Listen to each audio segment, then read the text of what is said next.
Good evening, good evening, good evening, good evening. St. Luke members, those of you from other congregations who have been benefiting from this ministry. For the past 2 weeks, we've been extremely busy. Things have been so extremely hectic that I've not been able to send out these lessons, but I want to make sure that we back on schedule, and I want you to get an understanding of what it is we're trying to do. As I said, a very hectic past 2 weeks. Let me go ahead and get our screen together so that you can see what we're doing this week and give you a little information regarding our lessons there. Of course, tomorrow morning we'll begin with the Sunday school at 9:15. 9:15, that is the number there, 626-6799. The meeting ID 820-0485-6656. 748-987. So the Sunday school lesson has been growing, and we want to make sure that you all are participating with that as best you can.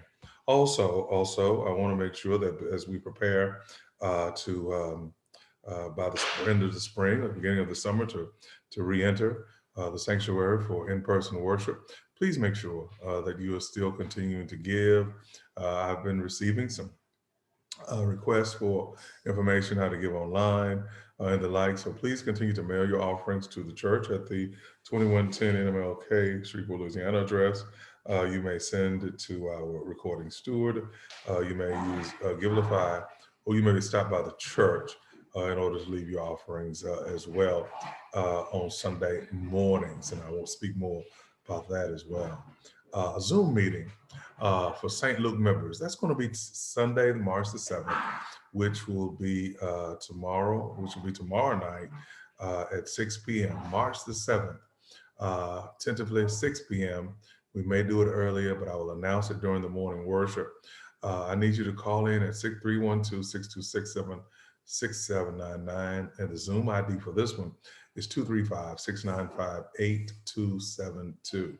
I need to speak to you regarding the damage that the frozen pipe has caused and the amount of work that it's going to take to restore our building. So I just want you to be aware of the process and the progress that is being made. So please make sure that you tune in to that Zoom. I know that some of you have been up and down MLK, and you've seen the equipment, you've seen the dumpsters, and I want you to have an explanation as to what we're trying to do and what we're having to do to get done. So just make sure that you do that for me, please.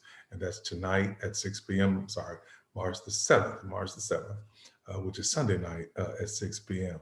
312-626-6799. Tomorrow morning, again at 10:45, we will go live on YouTube and we will go live on Facebook as well. Tomorrow's worship service, because there is work being done inside the sanctuary, will likely be an abbreviated service, a few songs, and then preaching, and then we'll be out of there as well, so that the people can continue to work. So we're working around. Hey, March birthdays. My sister Fernanda Hudson there. I think she's 4 years younger than me, so she's getting old too. Rosetta Peaches Strickland. Peaches, happy birthday. Willie Ned Jr., Reverend Donnie Ned. Happy birthday, Brother Ned. Sierra Thomas, Quincy Morgan, Sergeant Major Harris. Happy birthday there, Sergeant Major, and Jan Ned, for the month of March. And happy birthday to all of you. Let me go ahead and look at this lesson that comes from the book of Deuteronomy. This is that Moses who told the Israelites from the book of Acts, God will send you a prophet like me from your own people. We live in an age, in a constant age of false prophecies and false prophets. False prophets tend to um, make claims that have no basis in anything that God has told them. And many times God's prophecies that people tend to give, or they blame them on God, or they say that they're God's prophecies. But oftentimes when God speaks to people through the prophets, God is giving us more than information regarding our financial state or our health state. God gives us prophecies that have to do with our day-to-day living, and all prophecies are not about you getting rich or you finding what you're lacking. But let's understand that as we go. So the prophet, the writer in the book of Deuteronomy, is Moses, and Moses has a mandate to his people. By the time we get to the book of Deuteronomy, the children of Israel have wandered for 40 years in the wilderness.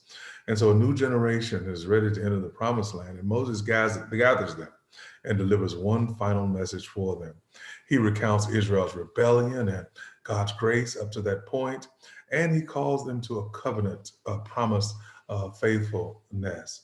The heart of the Shema, which is a Jewish term, is to call to listen and obey by devoting your emotions and will to God alone. For they had received the Ten Commandments by now. And because they had received the Ten Commandments, and once they were given, they wanted Moses to speak for God to them because they were afraid to hear the voice of God. And so then God then uses Moses as his prophet, and Moses shares the laws for Israel's worship and leaders as well as their civil and their social life. At the conclusion of the speech, Moses gives a warning. He gives an ultimatum, and that ultimatum is to listen and obey God, and that'll lead to blessing. But if they choose to disobey, it's going to lead to devastation and exile. Moses knows the people well enough to know they will eventually choose rebellion. Moses, who has spoken to God, who has been at the mount, who has been at the burning bush, who has spent time with God, and he knows the heart of the people enough to know that they're going to choose rebellion. But at the end of the day, God still loves them. Yet even then, Moses looked forward to the future day when God would give Israel a new heart so they could fully love God and live. Moses in the book of Deuteronomy, uh, in, in, in in chapters 1 through 4, Moses reviewed for the people what God had done for them through his mighty acts. In Deuteronomy 5 through 28, he gave the people principles for godly living and the results of obeying and disobeying God. In Deuteronomy 29 and 30, the message was a call to Israel for commitment to God. So Deuteronomy is broken down into these three areas, if you would.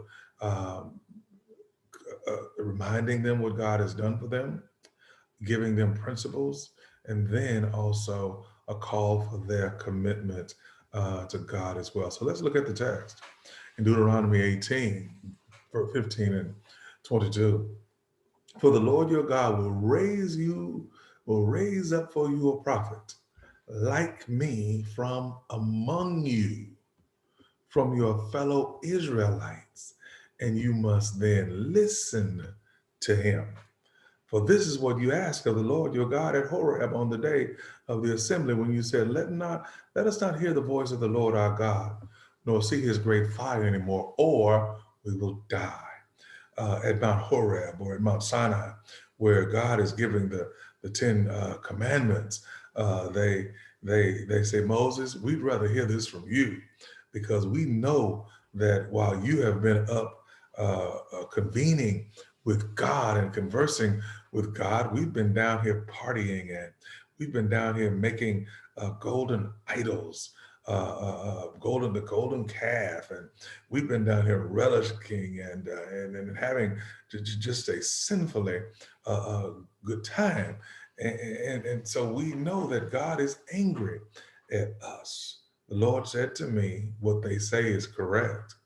I will raise up for them a prophet like you from among their fellow Israelites, and I will put my words in his mouth, and he will tell them everything I command him.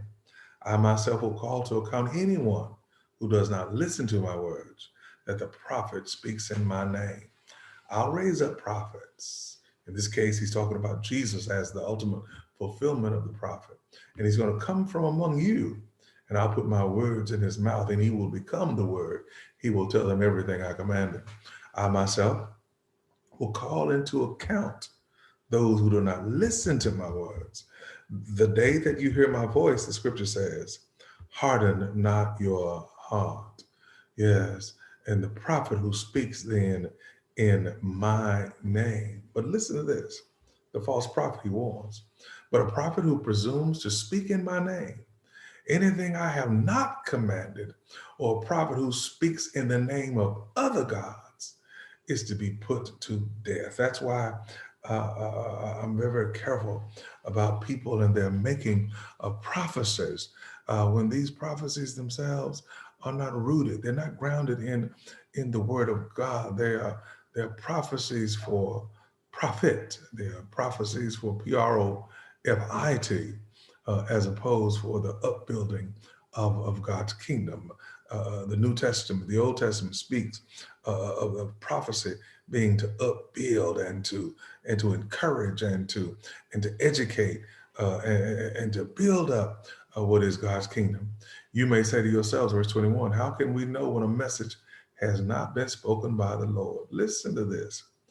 If what the prophet proclaims in the name of the Lord does not take place or come true, that is a message the Lord has not spoken. Listen, if what the prophet proclaims, yeah, I hope the Paula Whites and the others, prophets who the Kenneth Copelands and the others who the Pat Robertsons who claimed as prophets that Trump would win the election, and then they changed the goalpost. They say, well, I misheard God, or they cheated. Do you not know that if God puts something into action and God's plan and God's design and desire for something to happen, if it's his design, there's nobody on earth that can stop it and nobody can change it. I don't care if they cheated, I don't wish we didn't, and which was not done.